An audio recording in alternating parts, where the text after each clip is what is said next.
Fala pessoal, tudo bem com vocês? Antes de começar o relato que eu vou soltar, eu quero deixar explicado e deixar bem claro aqui no início do vídeo. A pessoa que está relatando não foi com ela que aconteceu o caso.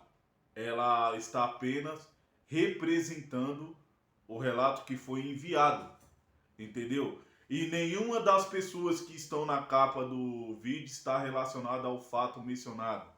Vocês vão entender, assistam para você entender tudo, tá? Para vocês não estar criticando e não estar apontando o dedo, entendeu? É só para vocês entenderem por que quando acontece esse tipo de coisa dentro das instituições religiosas, nas igrejas com líderes, tem que ser denunciado imediatamente. Entendeu, pessoal? Deixa o like, tá, pessoal, no vídeo, para esse vídeo ser recomendado para mais pessoas, para que as pessoas que sofrem esse tipo de abuso denunciem de imediato para que não aconteça o que vai acontecer nesse relato aqui. Vamos lá. A minha mãe, ela me criou dentro da igreja, sendo religiosa. E eu aprendi e eu sempre gostei. E aí um dia, o pastor líder da igreja que eu sempre frequentava, avisou no púlpito lá que já ia começar o aconselhamento através da clínica pastoral da igreja. E que quem tivesse interesse deveria ficar ao final do culto para poder estar agendando.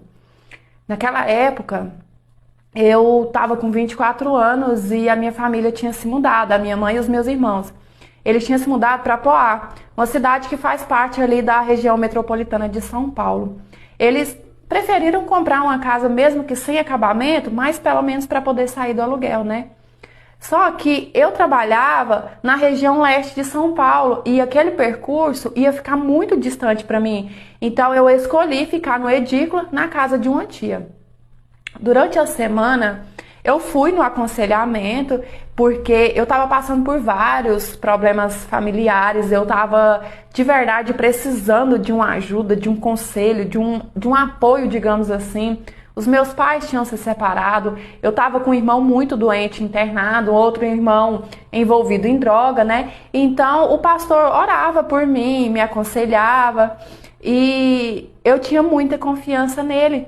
Porque tinha vários anos que eu conhecia tanto ele quanto toda a família dele. Inclusive, a irmã dele era a minha melhor amiga. Então, assim, a gente nunca espera, né? Eu lembro que esse aconselhamento acontecia uma vez por semana, sempre na igreja depois do culto, né? À noite. Mas um dia eu estava no trabalho e o pastor me ligou e ele me disse assim que tinha tido muito compromisso e que não tinha como ele atender na igreja, que ele ia estar atendendo no apartamento dele mesmo. Eu não estranhei. Nessa época o pastor já era viúvo, mas eu sabia que ele morava junto com os seus filhos pré-adolescentes. Então assim, eu não iria ficar sozinho com ele caso eu fosse. E eu realmente precisava daquele atendimento, eu realmente precisava daquele aconselhamento, sabe? Então eu fui. E aí eu cheguei no apartamento dele, eu toquei a campainha e ele atendeu. No que ele atendeu, ele já veio logo justificando, pedindo perdão por não estar me atendendo na igreja e agradeceu ainda de eu ter ido, né, até no apartamento dele. E aí nisso ele me chamou pra dentro, eu sentei e ele me ofereceu um suco. Tava fazendo muito calor no dia. E eu aceitei. Qual o problema de você aceitar um suco de uma pessoa que você conhece há anos? A gente nunca imagina que um tipo de coisa dessas vai acontecer com a gente. Então eu aceitei e eu tomei cada gota daquele maldito suco. Quando eu tomei a última gota, eu apaguei. Eu fiquei completamente inconsciente e eu não vi nada do que ele fez comigo, absolutamente nada. Quando eu acordei, eu estava muito zonza, eu estava nua e eu estava com muita vontade de fazer xixi também.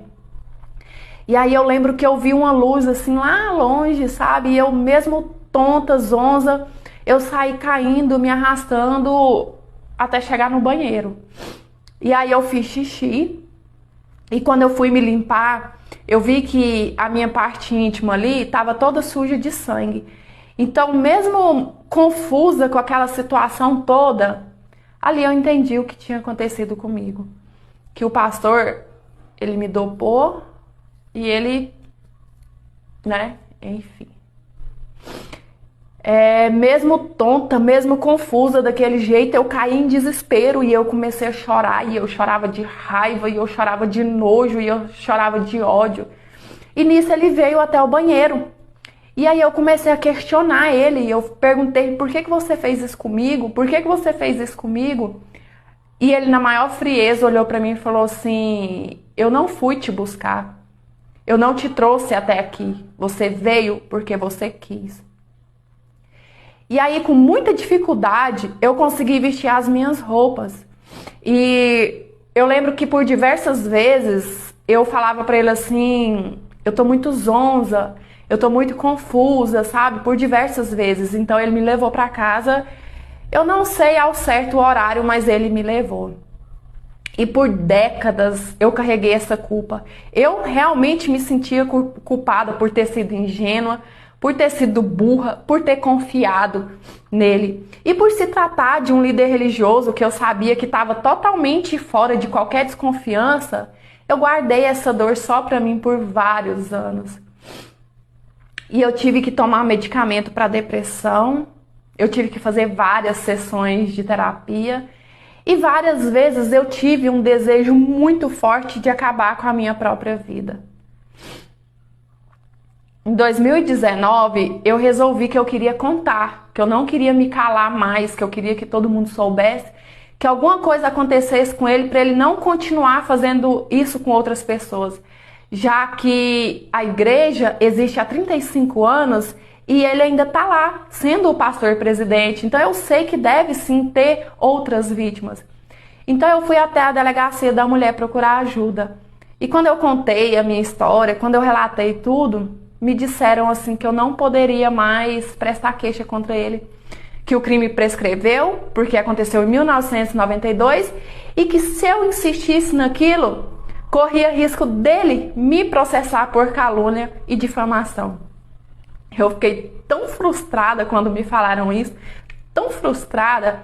Sabe quando você está decidida a fazer justiça e você descobre que não dá tempo mais, que já era, que não tem jeito? Então eu decidi procurar outro líder religioso para poder pelo menos, sei lá, expulsar ele da igreja, sabe? Mas esse líder também me disse que não poderia fazer nada e que se ele fizesse, ele também corria o risco de ser processado. Então eu fiquei literalmente de mãos e pés atados simplesmente porque passou muitos anos. Hoje eu superei, digamos assim, porque é uma coisa que você nunca mais supera. Eu tenho 53 anos e eu enviei a minha história para esse canal porque hoje em dia o meu principal objetivo é ajudar essas possíveis vítimas, é aconselhar para cada vez menos essas meninas, essas mulheres serem vítimas desses predadores escondidos atrás de uma religião.